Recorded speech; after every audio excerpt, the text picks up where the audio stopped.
got something to say here before you listen to this. It's really ironic because the very people that caused the damage in the Republican Party wasn't Donald J. Trump. The very people that started the damage was in the latter part of Reagan and the first part of Mr. Senior Bush H. Senior's presidency that only lasted for 4 years, and then it evolved into the Democrats, and then whenever it evolved back into the Republican again pertaining to young Bush and Cheney, they basically drove the stake off into the center of the heart of the Republican Party. It was only Donald J. Trump that finished it off. But the very person that's fixing to speak is the very person that I work for down in southern Mississippi, working in the Katrina damage while hauling debris off to the dump field, getting paid somewhere between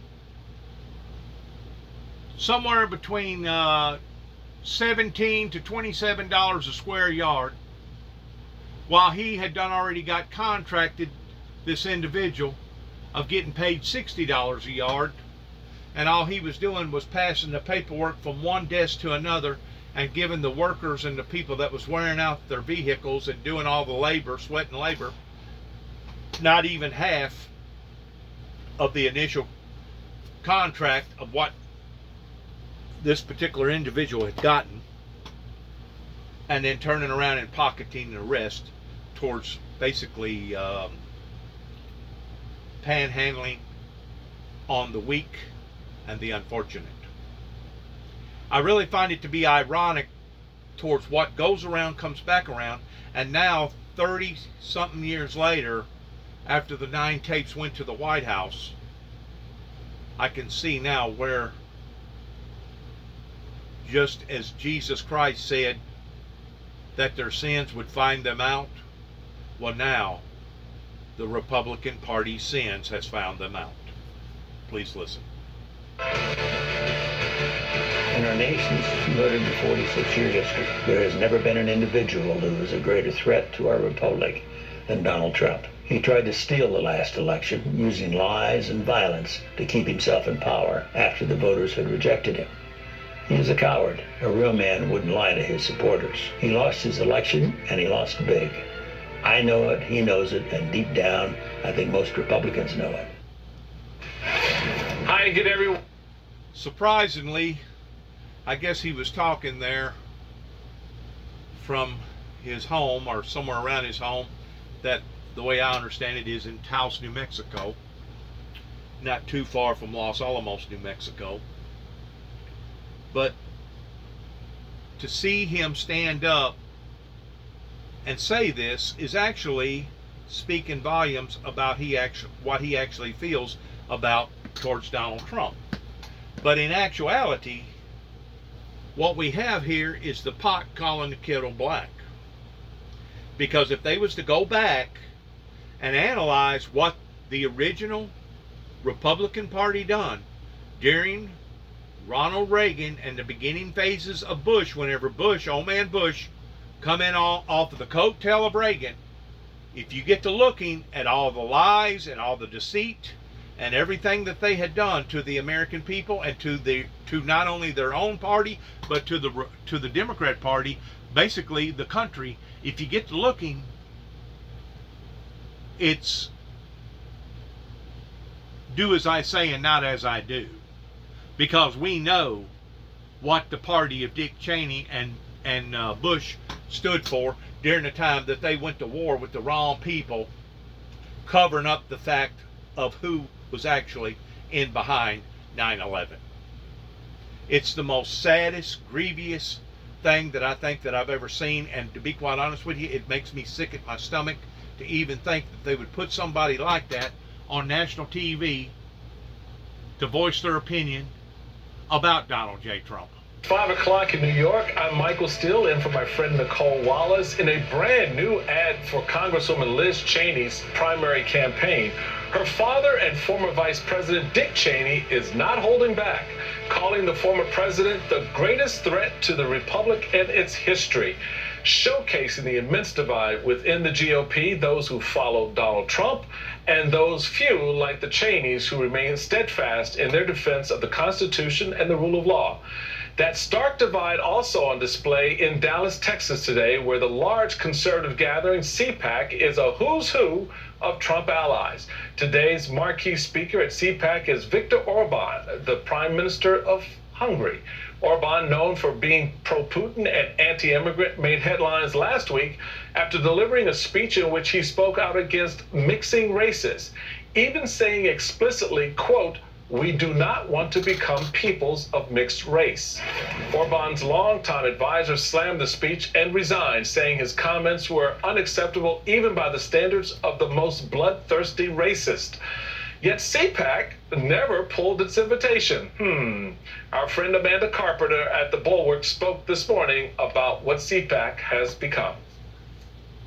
When I went to CPAC, as a young conservative in Washington, I remember the stage welcoming, leaders from Ukraine who were pushing back against Russian aggression. And those were the types of people who were celebrated. But I really think things changed under Trump. Under Trump, there is a fascination, respect, obsession with strong men on the international stage. And I think it has a lot to do with conservatives losing the arguments when it comes to things like race, identity, and immigration here at home, and looking for support abroad to sort of bolster their positions.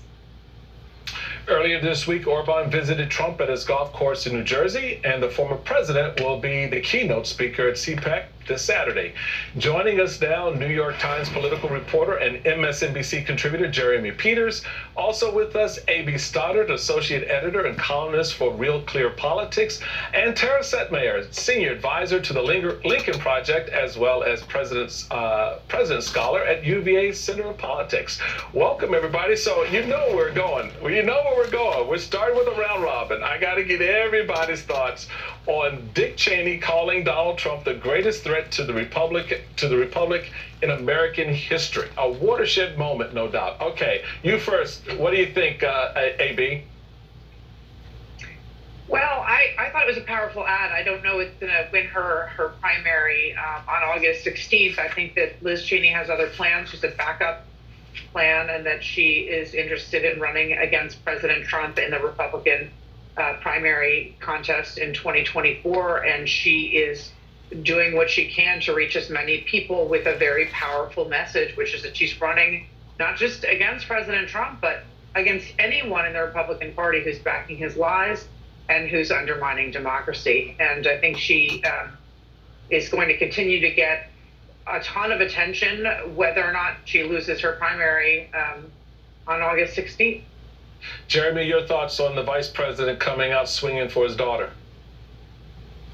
Well, I think you have to look at it, Michael, the way that most Republicans will react to this, and that's to accuse Dick Cheney of not really being a Republican anymore. That's pretty remarkable, and I think that tells us a lot about what the Republican Party is today. When a family like the Cheneys, who once embodied the Republican Party, a man like Dick Cheney, who many liberals and Democrats would have called a threat to democracy for his foreign policy and denounced as dangerous, given the direction of our foreign policy in the Middle East during the Bush years. The idea that he is no longer representative of the Republican Party, the idea that he and his daughter are held up by many Democrats as Republicans of conscience. I mean, it would have been unthinkable 10 years ago. And that's really where we are today. We're in Donald Trump's Republican Party, not Dick Cheney's.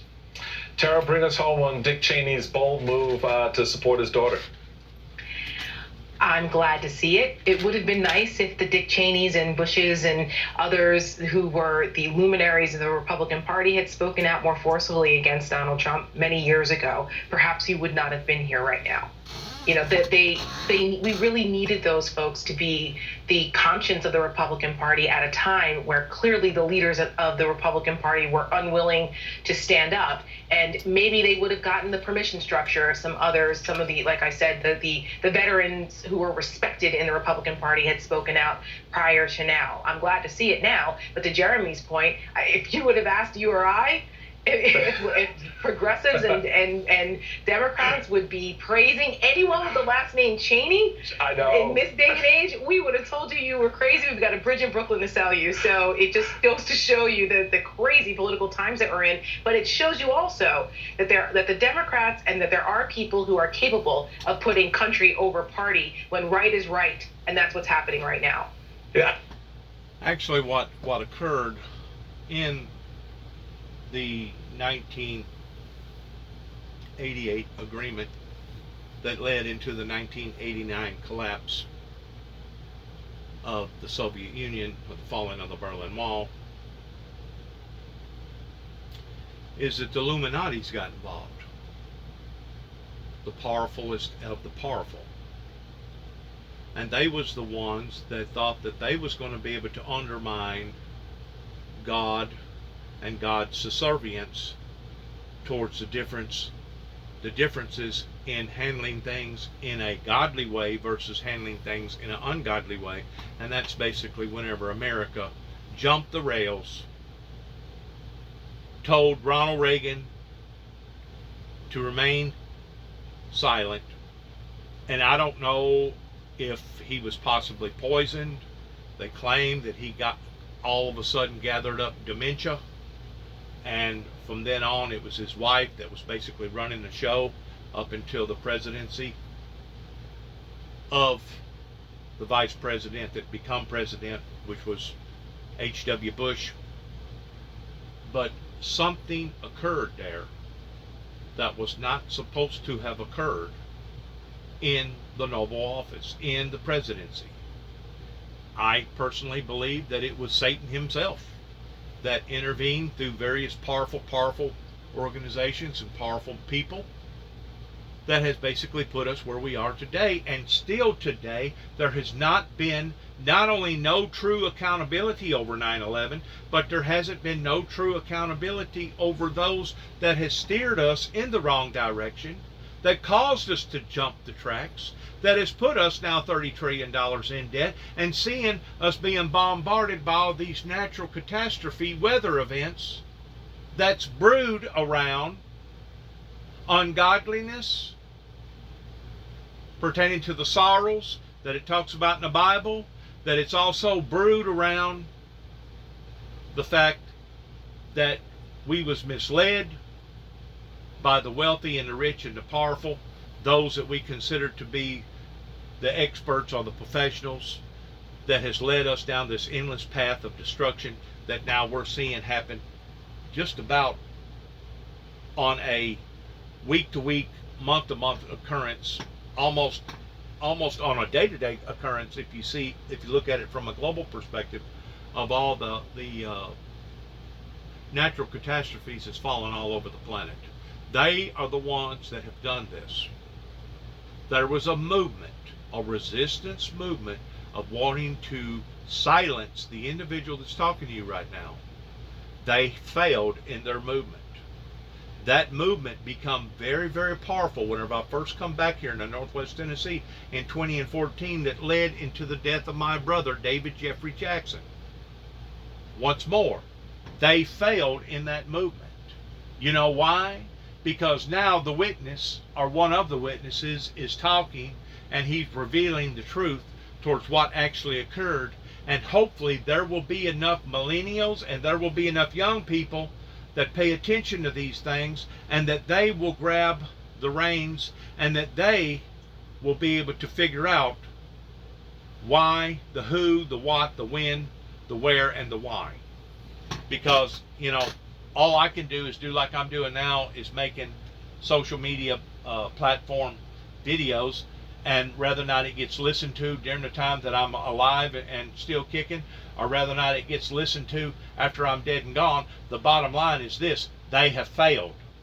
They have failed in their attempts, just like the Pharaohs failed, just like King Herod failed, just like other movements of the devil and the Luciferian Lucifer has failed. They will fail again in this one. They will continue to fail because the demonic kingdom, the Luciferian Lucifers, are nothing more than a bunch of liars. They're a bunch of connivers. They're a bunch of failures. Good luck to all of us, and shalom.